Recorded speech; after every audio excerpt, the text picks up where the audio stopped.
I think we have gone past this stage because we now know the intentions of all these things. Whether you are saying, oh, Fulani and Indigenous to every part of this country, we've gone past that. All this propaganda, honestly, it will not work again. There is a silent war that is fought against the existence of Fulanis in Nigeria. As we all know, in the past, the Fulanis were considered the most peaceful tribes in Nigeria. They were down to earth, they were friendly, they were very humble. But what happened to the Fulani of today? Of course, when you see a sleeping lion sleeping, it looks innocent. But when you wake it up and seem like a threat to it, it will show you its true nature as a king of the jungle.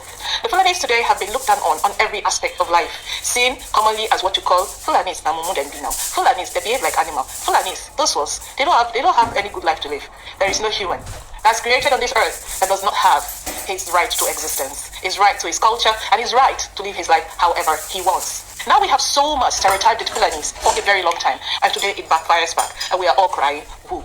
Now, the question, how did we even maltreat the Fulanis? Remember that Fulani that you said was a fool? That you said when you go to the corner, you're going to hijack him, beat him up, and collect his cow. Remember that Fulani never forgot. Remember the Fulani girl who was wearing just singlet and wrapper and was walking around the street, very humble, very simple, who trusted everyone, that you seized her money and you refused to, that you took her drink and you refused to pay? Or that lady that you hijacked in one corner and molested because she looked so helpless? Today, we have touched the people who have been silent for so long, and they have become a monster for our society. The Fulani life matters. The Fulani culture matters. The Fulani existence needs to be recognized in Nigeria. Fulani is not just a tribe that is located in northern part of Nigeria. There is no law in the world that says you stay in a place for over 200 years and you do not claim the ownership of that land. How did our forefathers get the land in the first place? Did they buy it from the creator? Today, the land we call ours were just migration routes. They were migration routes where our forefathers passed, they claimed the land, and today they became our own. And then we say, okay, this is my land and this is my culture. The Fulanis have been roaming around Africa for a very long time, and a lot of them have settled in places all over this country. We have Fulanis that are indigenous to Kwara, we have Fulanis that are indigenous to Kogi, we have Fulanis that are indigenous to the eastern part of Nigeria in places like Enugu. We have Fulanis that are indigenous to almost all the states in Nigeria. Why do we suddenly don't see them? Why do we now attribute them to Islam? The Fulanis that move around, that have been moving around from Africa, around Africa, were not actually attributed to any religion. They were just people who herded their cattle as a lifestyle. Now, why do we need to look at the Fulani issue? The question is that a lifestyle? Is that a lifestyle? Says the enemies of Nigeria, who will tell you that the Fulani lifestyle is supposed to be looked down on, relegated, and not appreciated. Of course, because you're not exposed. That's why you looked at it. You look at it as something to be looked down on. Now, when you talk about Kenya and a visual representation of Kenya's culture around the world, you cannot look at Kenya without taking a big look at the Maasai tribe.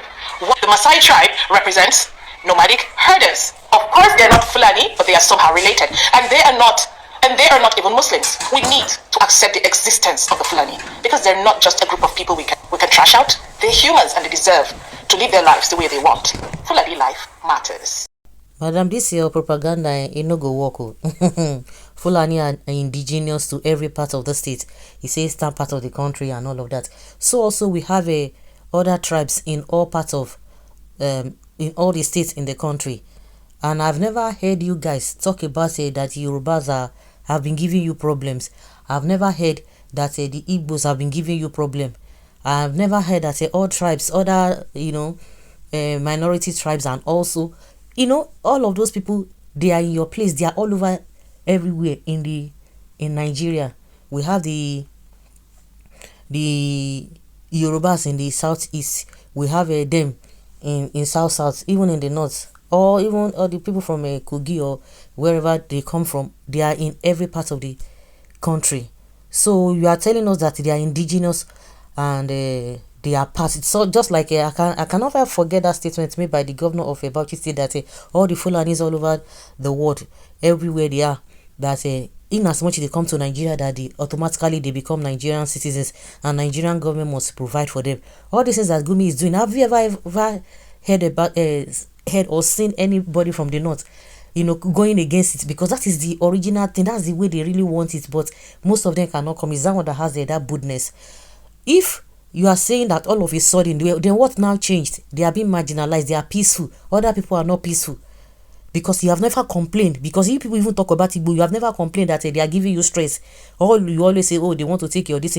You are giving them land. You are giving them opportunity to make wealth. You cannot make wealth in that place. In your own place, you can't make wealth. They come to your place. You are not giving them anything free. They will work out everything they know how to do to make money. They pay you everything they pay. You guys come to the other side, you don't do anything. So who is saying that bandits and what have you? Who caused this whole thing? This narration or this propaganda will never work. Forget all of those things that you are talking about. You want to try to force them down the throat of Nigerian people. That's why people say let everybody go their separate. We have countries that are just 3 million, 2 million. They are standing on their own. So what is the big deal about it? You guys, you say you have the number when it comes to election. No meaningful development in your place. If that is how you like it, good and fine. We are talking about one Nigeria, but it's all scam. That is just the way it is. Anybody that still believing in one Nigeria, you're on your own. Maybe you want to have relationship with other people, but as far as the government is concerned, there's nothing like one Nigeria. There is nothing like one Nigeria. You can say one Nigeria, oh, if you meet outside, it's okay, you mingle among yourselves. But when it comes to government and everything, not